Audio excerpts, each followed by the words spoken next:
ಎಲ್ಲರಿಗೂ ಗಣೇಶ ಹಬ್ಬದ ಶುಭಾಶಯಗಳು. ಇವತ್ತಿನ ವಿಡಿಯೋದಲ್ಲಿ ಎಷ್ಟೋ ಪವಿತ್ರವಾದಂಥ ತುಳಸಿ, ನಾವು ದಿನಾ ನೀರಾಕಿ ಪೂಜೆ ಮಾಡುವಂಥ ಪವಿತ್ರವಾದ ತುಳಸಿಯನ್ನು ಗಣೇಶನಿಗೆ ಏರಿಸೋದಿಲ್ಲ. ಯಾಕೆ ಏರಿಸೋದಿಲ್ಲ? ಅದರಿಂದ ಇರುವಂಥ ಹಿನ್ನೆಲೆ ಏನು? ಹಾಗೆ ಆತನಿಗೆ ಗರಿಕೆ ಹುಲ್ಲು ಅಂದ್ರೆ ತುಂಬ ಇಷ್ಟ. ಹುಲ್ಲು, ಆ ಹುಲ್ಲನ್ನು ಏರಿಸ್ತೀವಿ ಅಂದರೆ ಗರಿಕೆ ಹುಲ್ಲು ತುಂಬ ಶ್ರೇಷ್ಠ ಅಂತ ಏರಿಸ್ತೀವಿ. ಅದು ಯಾಕೆ ಶ್ರೇಷ್ಠ ಆಯಿತು, ಅದನ್ನ ಯಾಕೆ ಏರಿಸ್ತೀವಿ ನಾವು ಅನ್ನೋದು ಎರಡು ವಿಷಯಗಳನ್ನು ಇವತ್ತು ನಿಮ್ಮ ಜೊತೆ ಹಂಚ್ಕೋತಾ ಇದ್ದೀನಿ. ಗಂಗಾ ನದಿ ಹತ್ರ ಗಣೇಶನು ತಪಸ್ಸು ಮಾಡುತ್ತಾ ಕುಳಿತಿರ್ತಾನೆ. ಅದು ತಪಸ್ಸು ಮಾಡ್ತಿರ್ಬೇಕಾದ್ರೆ ಆ ಕಡೆ ತುಳಸಿ ಬರ್ತಾ ಇರ್ತಾಳೆ. ಗಣೇಶನ ನೋಡಿ ಮೋಹಿತಳಾಗ್ತಾಳೆ. ಮೋಹಿತಳಾಗಿ ಆ ಗಣೇಶನನ್ನು ಎಬ್ಬಿಸಿ, ನೀನು ನನ್ನ ಮದುವೆ ಆಗ್ತೀಯಾ ಅಂದ್ರೆ, ಆತನ ತಪಸ್ಸು ಕುಂತಿರ್ತಾನಲ್ಲ, ಆತನ ತಪಸ್ಸನ್ನು ಭಂಗಗೊಳಿಸಿ ನೀನು ನನ್ನ ಮದುವೆ ಆಗ್ತೀಯಾ ಅಂತ ಕೇಳ್ತಾಳೆ. ಅವಾಗ ಗಣೇಶ ಹೇಳ್ತಾನ, ಇಲ್ಲ, ನಾನು ಯಾರನ್ನ ಮದುವೆ ಆಗಂಗಿಲ್ಲ, ನಾನು ಬ್ರಹ್ಮಚಾರಿಯಿಂದ ತಪಸ್ಸು ಮಾಡ್ತಾ ಇದ್ದೀನಿ, ನನ್ನ ಬ್ರಹ್ಮಚಾರಿಗೆ ಭಂಗ ಆಗ್ತದ, ಅದಕ್ಕಾಗಿ ನಾನು ಯಾರನ್ನು ಮದುವೆ ಆಗಲ್ಲ, ನಿನ್ನನ್ನು ಕೂಡ ಮದುವೆ ಆಗಕ್ಕಾಗಲ್ಲ ಅಂತ ಹೇಳ್ತಾನೆ.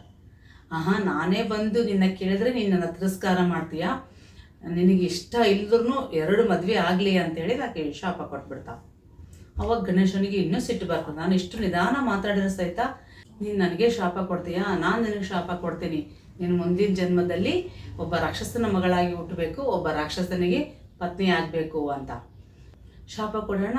ತುಳಸಿಗೆ ಅಯ್ಯೋ, ಅವಾಗ ತನ್ನ ತಪ್ಪಿನ ಅರಿವಾಗ್ತದ. ಅಯ್ಯೋ, ಆತ ಆಗಲ್ಲ ಅಂತ ಹೇಳಿದ್ದ, ಅದ್ರಾಗಿ ನಾನೇ ಆತನ ತಪಸ್ಸು ಭಂಗಗೊಳಿಸಿದ್ದು, ಆದರೂ ಸಹಿತ ಅದು ಆಗಲ್ಲ ಅಂತ ಹೇಳಿದ್ರೆ ನಾನು ಸುಮ್ಮನೆ ಆತಗೆ ಶಾಪ ಕೊಟ್ಟನಿಲ್ಲ. ನಾನು ಶಾಪ ಕೊಟ್ಟದಕ್ಕೆ ಆತ ನನಗೆ ಶಾಪ ಕೊಟ್ಟ, ಈಗ ಹೆಂಗನ ಒಂದು ಶಾಪ ವಿಮೋಚನೆ ಮಾಡು ಅಂತೇಳಿ ಕೇಳ್ತಾನೆ. ಅವಾಗ ಕ್ಷಮೆ ಬೇಡ್ತಾಳ.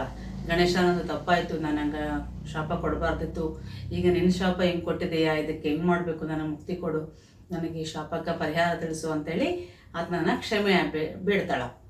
ಅವಾಗ ಗಣೇಶ ಹೇಳ್ತೇನೆ, ಇಲ್ಲ, ಈಗ ಅಂತೂ ಶಾಪ ಕೊಟ್ಟಿನಿ, ಏನು ಮಾಡೋಕ್ಕಾಗಲ್ಲ, ಅದಕ್ಕೆ ಮುಂದೆ ಏನಂದರೆ ಮತ್ತೆ ಮುಂದಿನ ಜನ್ಮ ಏನು ಬರ್ತದಲ್ಲ, ಅವಾಗೊಂದು ಪವಿತ್ರವಾದ ಒಂದು ತುಳಸಿಯಾಗಿ ಜನಿಸ್ತೀಯ. ದಿನ ನಿನ್ನ ಎಲ್ಲರ ಮನೆ ಮುಂದೆ ಬೆಳೆಸಿ ನಿನಗೆ ಪೂಜೆ ಮಾಡ್ತಾರ, ಅಷ್ಟು ಪವಿತ್ರವಾದಂಥ ನೀನು ತುಳಸಿಯಾಗಿ ಮುಂದಿನ ಜನ್ಮದಲ್ಲಿ ಜನ್ಮಿಸ್ತೀಯ. ಹಾಗೆ ನಿನ್ನಿಲ್ದ ವಿಷ್ಣು ಯಾವುದೇ ಪೂಜೆಗಳಾಗಲಿ ಆಗೋದಿಲ್ಲ ಅಂತ ಒಂದು ಒಳ್ಳೆ ಸ್ಥಾನ ಸಿಗ್ತದ ನಿನಗ ಅಂತೇಳಿ ತಿಳಿಸ್ತಾನ. ಅವಾಗ ಸರಿ ಅಂತೇಳಿ ತುಳಸಿ ಹೋಗ್ಬಿಡ್ತಾಳ. ಈ ಒಂದು ಘಟನೆ ಅವರಿಬ್ಬರ ನಡುವೆ ನಡೆದದಕ್ಕೆ ಗಣೇಶನಿಗೆ ತುಳಸಿಯನ್ನು ಏರಿಸೋದಿಲ್ಲ. ಇನ್ನು ಗರಿಕೆ ಯಾಕೆ ಏರಿಸ್ತೀವಿ ಅಂದರೆ ಅದು ಕೂಡ ಒಂದು ಹಿನ್ನೆಲೆ ಇದೆ. ಪಾರ್ವತಿ ಪರಮೇಶ್ವರ ಒಮ್ಮೆ ಪಗಡೆ ಆಟ ಆಡ್ತಾ ಇರ್ತಾರೆ. ಇಬ್ಬರು ಆಟ ಆಡ್ತಿರ್ಬೇಕಾದ್ರೆ ಸರಿ ತಪ್ಪು ಯಾವುದಂತ ಹೇಳಕ್ಕೆ ಒಬ್ರು ಬೇಕಲ್ಲ, ಅದಕ್ಕಾಗಿ ಏನು ಮಾಡ್ದ ಪಾರ್ವತಿ, ಅಲ್ಲೇ ಹುಲ್ಲು ಬೆಳೆದಿರ್ತದೆ, ಎಲ್ಲ ಹುಲ್ಲನ್ನೆಲ್ಲ ಕಿತ್ತಿ ಒಂದು ಬೊಂಬೆನ ಮಾಡಿ ಅದಕ್ಕೆ ಪ್ರಾಣ ತುಂಬಿ ನಿಲ್ಲಿಸ್ತಾವ. ನಾವಿಬ್ಬರು ಆಟ ಆಡ್ತೀವಿ, ಯಾರು ಗೆಲ್ತಾರೆ ಯಾರು ಸೋಲ್ತಾರೆ ನೀನು ಹೇಳ್ಬೇಕು ಅಂತ. ಸರಿ ಅಂತೇಳಿ ಅದು ನೋಡ್ಕೊಂತ ಕುಂದಿರ್ತದ. ಆ ಆಟದಲ್ಲಿ ಪಾರ್ವತಿ ಗೆಲ್ತಾಳ.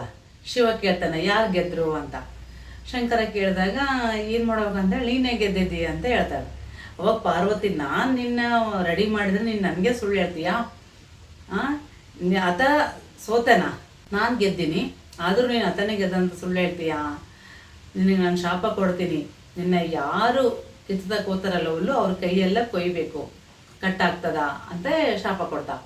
ಅವಾಗ ಅದು ಗರಿಕೆ ಹುಲ್ಲು ಕೇಳಿಕೆ ಅಂತದ, ತಾಯಿ ಹಂಗೆ ಮಾಡಬೇಡ, ನೀನು ಇಷ್ಟೊತ್ತಿದ್ರೆ ತಾಯಿ ಹೃದಯದವಳು, ಅಮ್ಮ ಇದ್ದಂಗೆ ನೀನು. ಆದರೆ ಶಂಕರ ಆತ ಒಂದು ಕಣ್ಣು ತೆಗೆದ್ರೆ ಸಾಕು, ನಾನು ಮೊದಲೇ ಹುಲ್ಲು ಸುಟ್ಟು ಭಸ್ಮ ಆಗಿ ಹೋಗ್ತೀನಿ, ಅದಕ್ಕಾಗಿ ಆತನ ಪರ ಹೇಳ್ಬೇಕಾಯ್ತು ಅಷ್ಟೇ, ನಿಜಕ್ಕೂ ನೀನೇ ಗೆದ್ದಿದ್ದಿ ಅಂತ ಶಿಕ್ಷೆ ಕೊಡಬೇಡ ಅಂತ, ಶಾಪ ಹಾಕಬೇಡ ಅಂತ ಬೇಡ್ಕೊತದ. ಅವಾಗ ಪಾರ್ವತಿ ಹೇಳ್ತಾಳ, ಆಯ್ತು, ಈಗ ಶಾಪ ಅಂತ ಕೊಟ್ಟಿದ್ದೀನಿ, ಇದಕ್ಕೆ ಮೋಕ್ಷನ ಹೆಂಗೆ ಆಗಬೇಕು ಅಂತ ಕೇಳಿದಾಗ, ಮತ್ತೆ ಮುಂದೆ ಚತುರ್ಥಿ ಬರುತ್ತಲ್ಲ, ಚತುರ್ಥಿ ದಿನ ನೀನು ಅಲ್ಲಿ ಗಣೇಶನ ಪೂಜೆ ನಡೀತಾ ಇರ್ತದ, ನನ್ನ ಮಗನ ಪೂಜೆ, ಅಲ್ಲಿ ಹೋಗಿ ನೀನು ಪೂಜೆದಲ್ಲಿ ಪಾಲ್ಗೊಳ್ಳು, ಅವಾಗ ಆತನ ಕಾಲು ತಗಲಿದಾಗ ನಿನಗ ಈ ಶಾಪದಿಂದ ಮೋಕ್ಷ ಆಗ್ತದ ಅಂತ ಹೇಳ್ತಾಳ. ಸರಿ ಅಂತೇಳಿ ಚೌತಿ ಬರೋದನ್ನ ಕಾಯ್ತಾ ಇರ್ತದ. ಚೌತಿ ಬಂದ ತಕ್ಷಣ ಹೂವು ಹಣ್ಣು ಎಲ್ಲ ಪೂಜೆಗೆ ಹೇಗೆ ಸಿದ್ಧವಾಗಿಟ್ಟಾಗ ಈ ಗರಿಕೆ ಹುಲ್ಲು ಕೂಡ ಹೋಗಿ ಗಣೇಶನ ಪಾದದ ಅಡಿಯಲ್ಲಿ ಕುಂದಿರ್ತದ.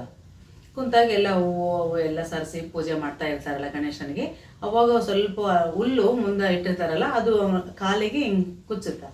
ಕಾಲಿಗೆ ಕುಚ್ಚಿದಾಗ ಚಕ್ಕಳಿಗಳಿಗೆ ಕೊಟ್ಟಂಗತ್ತ, ಗುಲ್ಗುಲಾಗುತ್ತಲ್ಲ, ಅವಾಗ ಗಣೇಶ ನಗಕ್ಕೆ ಸ್ಟಾರ್ಟ್ ಮಾಡ್ತಾನ. ಅದು ತಗಲ್ದಂಗೆಲ್ಲ ನಗುತ್ತಿರ್ತಾನ. ಅವಾಗ ಅದನ್ನ ಕಾಲಿಗೆ ತಗಲಿದಾಗ ಆ ಗರಿಕೆ ಹುಲ್ಲಿಂದು ಶಾಪ ವಿಮೋಚನೆಯಾಗಿ ಗಣೇಶನಿಗೆ ಏರಿಸುವಂಥ ಒಂದು ಪವಿತ್ರವಾದ ಗರಿಕೆ ಆಗ್ತದೆ. ಹಾಗೆ ಗರಿಕೆಯಲ್ಲಿ ಕೂಡ ತುಂಬ ಔಷಧಿ ಗುಣಗಳಿವೆ ಅಂತ ಕೂಡ ಹೇಳ್ತಾರೆ. ಅವತ್ತಿನಿಂದ ಇವತ್ತಿನವರೆಗೂ ಗರಿಕೆ ಹುಲ್ಲನ್ನು ಏರಿಸೋದ್ರಿಂದ ನಮ್ಗೆ ಏನಾದರೂ ತಪ್ಪುಗಳಿದ್ರೆ ಗಣೇಶ ಕ್ಷಮಿಸ್ತಾನೆ, ಹಾಗೆ ಖುಷಿ ಪಡ್ತಾನೆ. ಯಾವಾಗಲೂ ದೇವ್ರು ಖುಷಿಯಾಗಿದ್ದರೆ ನಮಗೆಲ್ಲ ಒಳ್ಳೆಯದೇ ಮಾಡ್ತಾನಲ್ಲ ಅಂತ ಎಂಬ ಉದ್ದೇಶದಿಂದ ಇವತ್ತಿನವರೆಗೂ ಗರಿಕೆನ ಏರಿಸ್ತಾ ಇದ್ದೀವಿ. ತುಳಸಿನ ಮಾತ್ರ ಯಾವ ಗಣೇಶನ ಪೂಜೆಗೂ ಏರಿಸೋದಿಲ್ಲ. ಗಣೇಶ ಚತುರ್ಥಿ ಏನು ಪೂಜೆ ಮಾಡ್ತೀವಲ್ಲ ಮಣ್ಣಿನ ಗಣಪ ಇಟ್ಟು, ಅವತ್ತು 21 ಎಲ್ಲ ಇಡ್ತಾರಲ್ಲ, ಅದರಲ್ಲಿ 1 ದಳ ಮಾತ್ರ ಇಟ್ಟಿರ್ತಾರ ಅಂತ ಹೇಳ್ತಾರೆ. ಗೊತ್ತಾಯ್ತಲ್ಲ ಗಣೇಶನಿಗೆ ತುಳಸಿಯನ್ನು ಏಕೆ ಏರಿಸೋದಿಲ್ಲ, ಹಾಗೆ ಗರಿಕೆಯನ್ನು ಏಕೆ ಏರಿಸ್ತಾರೆ ಅಂತ. ಮತ್ತೆ ನಾನು ನೆಕ್ಸ್ಟ್ ವಿಡಿಯೋದೊಂದಿಗೆ ನಿಮಗೆ ಸಿಗ್ತೀನಿ. ಅಲ್ಲಿವರೆಗೂ ನಮಸ್ಕಾರ.